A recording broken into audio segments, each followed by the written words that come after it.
This is the Horse Radio Network. This is episode 1303 of Horse Tip Daily, your almost everyday morsel of helpful hints, useful facts, and practical techniques for horse folks. Brought to you today by Cavallo.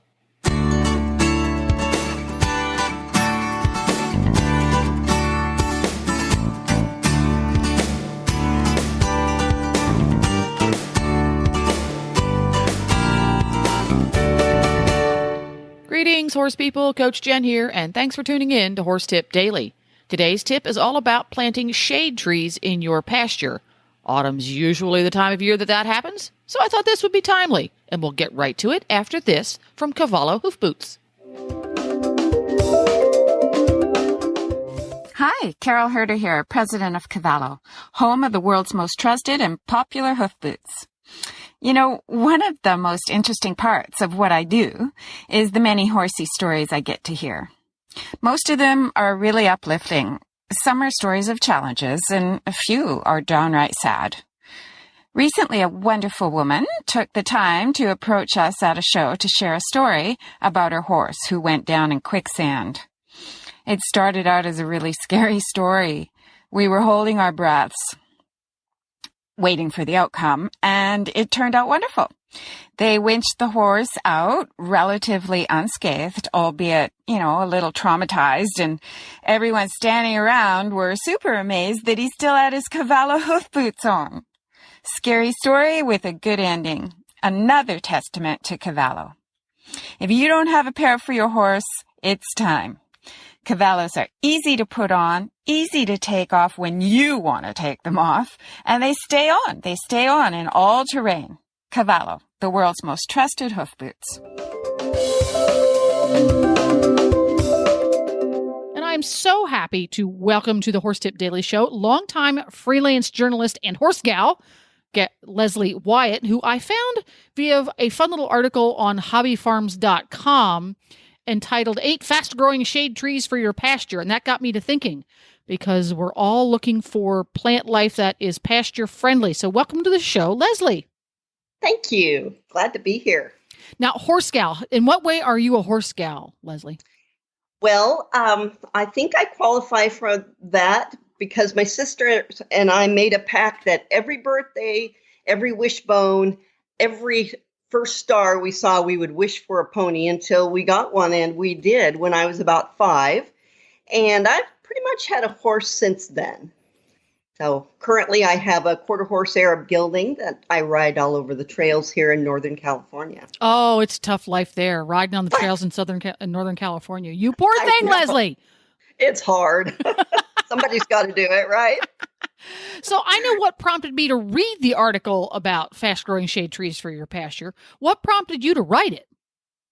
Well, I guess the short answer would be my editor. But as I was digging, I thought, this is stuff that we horse people like to know about. And so I was really happy that you contacted me because I wasn't able to be horse specific in that article.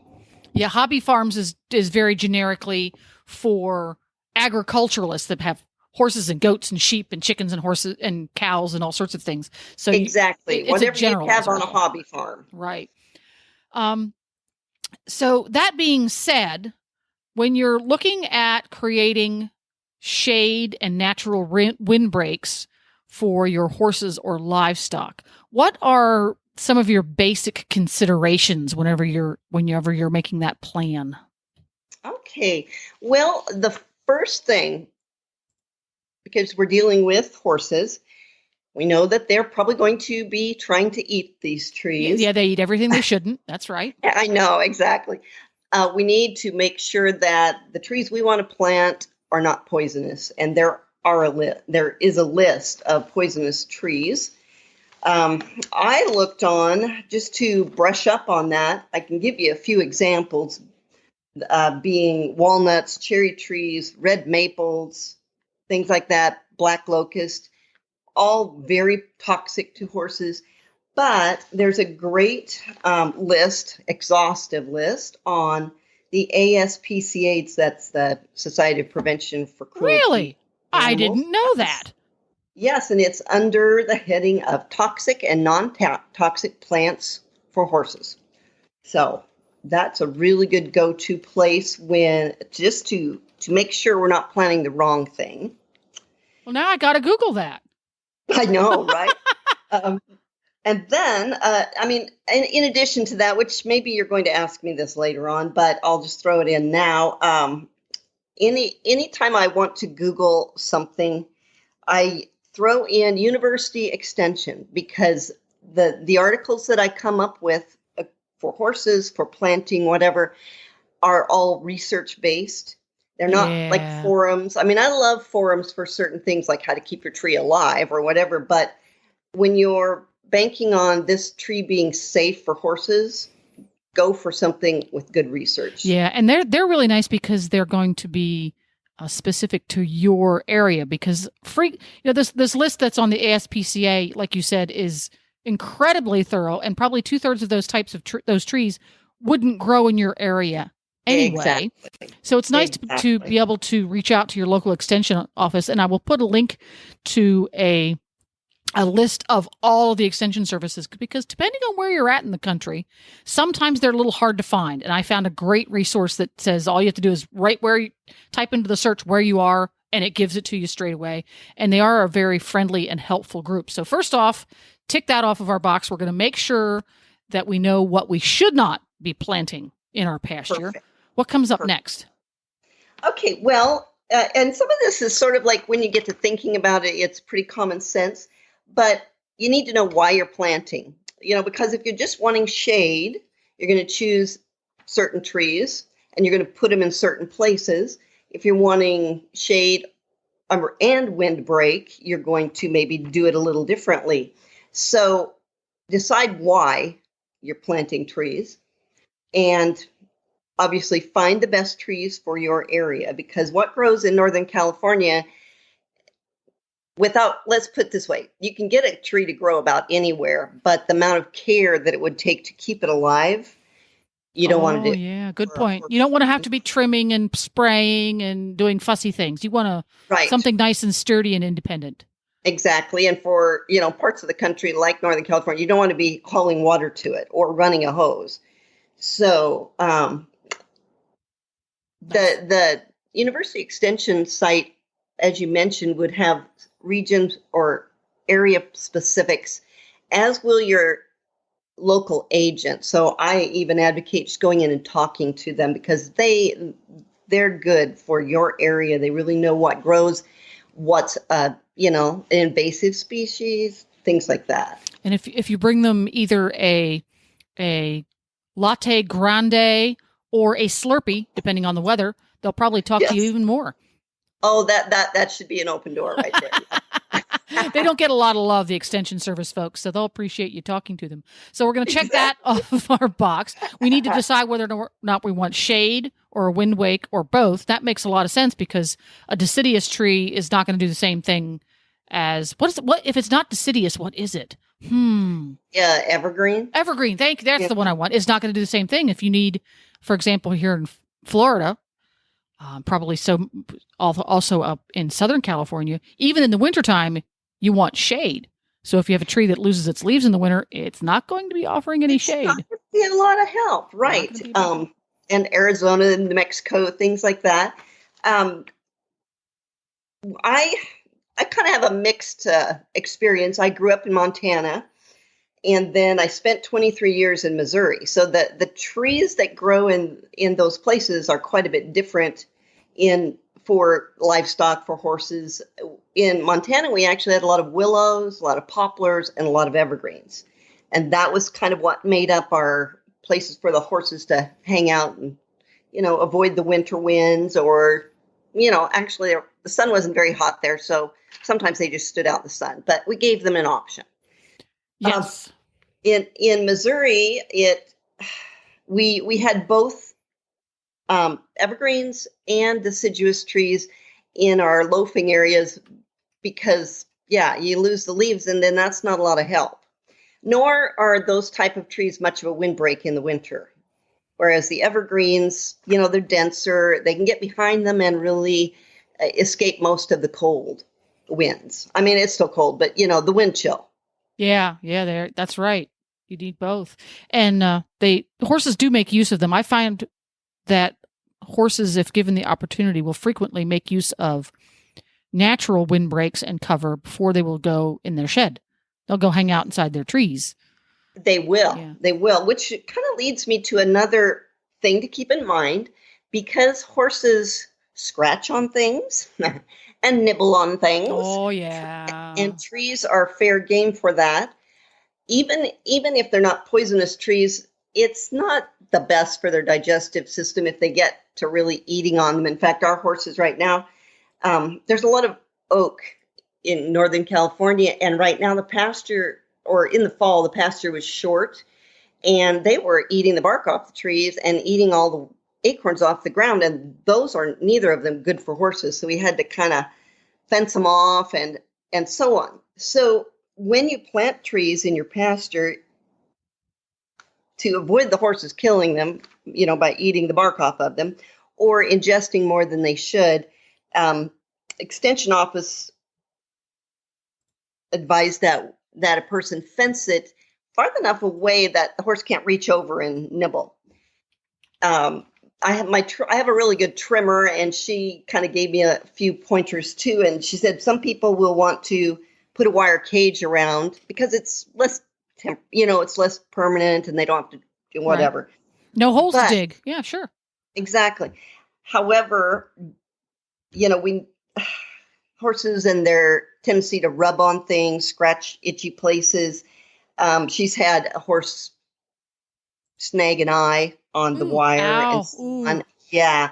So best thing to do is maybe put out a little bit more effort and money and drive a few posts, put some wooden planks, just things to about 5 foot from the tree trunk is what was advised.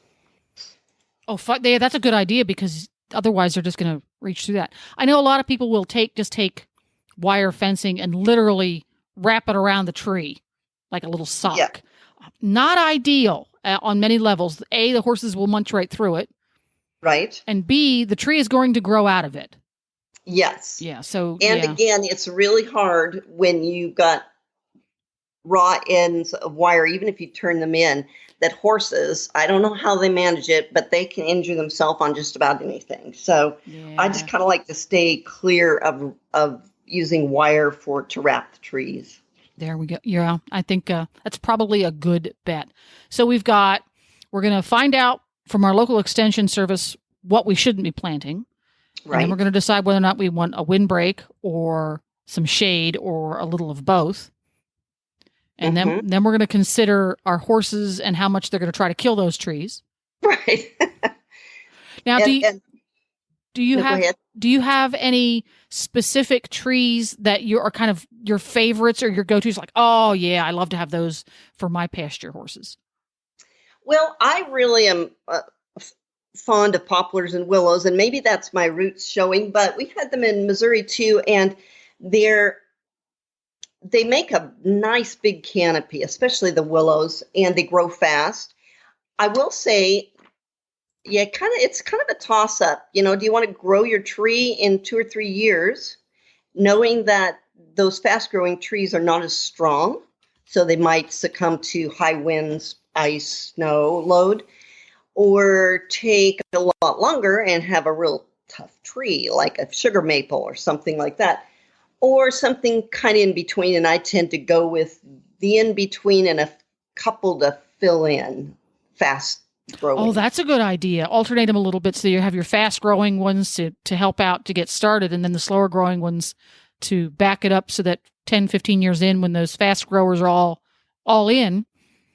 Exactly. That makes perfect sense. I would not have thought of that. That's a good point. My husband, he's a great question asker, and another one he asked was, is it okay to plant evergreens and deciduous together so that you do have the windbreak in the winter? And yes, you just do need to, when you plant, again, handy dandy extension office, make sure that you give them enough space, because every tree has roots. Some spread outward and some go, have tap roots. So you don't want them competing too much because then there's not enough water. Also, they don't do as well. Yeah, that's a good yeah, because if you have one that's really, really thirsty, and also you want to think about whether or not you're planting those trees too close to a foundation. That is a very good point. A septic system. Yes. A well. And, yes. All of those things. All of those things. In Missouri, we had a big old barn, and there was a huge tree that had actually planted itself probably 100 years before, and it was wreaking havoc with the foundation of the barn. There was not a lot we could do about it. So that is a very good thing to keep in mind. There we go. So a lot to feed on out there. So contact your local extension service, find out what's going on, and get those things planted. And you'll have shade and or windbreaks in no time, and the place will look prettier too. Yes. There we go. Yes. And I re-Googled, and the place I found a really useful list of extension services by state is actually on Wikipedia. If you go to Wikipedia. Oh, can you believe it? Okay. Yeah, you go to Wikipedia, and they have it under Cooperative Extension Service or Cooperative State Research. And it just has a straightforward, simple list of each state, the name of the university it's associated with, and a link. Quick and easy. Oh, that's very helpful. Yes, very much so. I'm going to have to look that up myself. Yes. Well, yeah. you could write another article. There we go. I know, right? I don't know if we have any time left, but I did think of one other thing. We'd love to know. Okay. When getting your trees, sometimes your local Home Depot is cheaper. Maybe not the best idea if they bring it from an area outside of your area, because the trees that are sold commercially don't always grow well in the place they're sold. Good point. Just because it's okay for your zone doesn't necessarily mean you've got a good specimen. Good point. Exactly. And something that I learned when planting in Missouri is if you can buy from a nursery in your basic region, state, area, if possible, or something that's very close to your same, they will already be acclimated. Whereas if you buy, like if we bought from Maine, it would the trees would be more used to that cooler climate than we were dealing with, and it was a lot harder to keep them going. Well, they're going to be there. When I think about that, it's a good point. Those trees are going to be very stressed because they will have been shipped in. Exactly. And many of us horse folk, we're really good at taking care of horses, but maybe not so much our plants. So that makes perfect sense to get one locally because it's already adapted to the very local conditions where you live. It's going to be less stressed, and you're less likely to have a colicky tree. Exactly. There we go. And one other thing on that note, it's tempting to get pay out a little more, get a tree that's kind of already 5 foot high and has a root ball. Experience here, sometimes that's not the best idea, especially if you're in an area where your summers are really intense, because they don't have the root system to support the crown. You're better off starting with a smaller tree, even a bare root tree, and they just seem to never look back. That's been my experience, and I've nursed a lot of trees in my time trying to get the ones I thought were going to be so awesome to keep up with the ones that I got bare root. So there you go. Bare root can be your friend. Well, thank you very much for stopping by and helping me out. Yes, thank you, Jennifer. Now, if folks want to find more of your articles and they want to read all the wonderful things that Leslie Wyatt has written, do you have a Facebook or website? Yes, they can go to my website, lesliejwyatt.com, and that will have some links, drop-down menus. I've written children's books. I've written articles on writing and on horses and on all sorts of things. I do a lot of writing in the coffee world as well. Cool. I'm a coffee fan, so I'm going to go check it out. Uh-huh. Okay. Thanks again, Leslie. Well, there you have it. You can find links to today's guests and topics and all those links that we mentioned in the tip Just go to horsetipdaily.com and look for episode 1303. Make sure to have all of your favorite Horse Radio Network shows with you wherever you go with the free Horse Radio Network app for iPhone or Android. Just go to your app store and search Horse Radio Network. Download it today. It's quick, it's free, it's easy.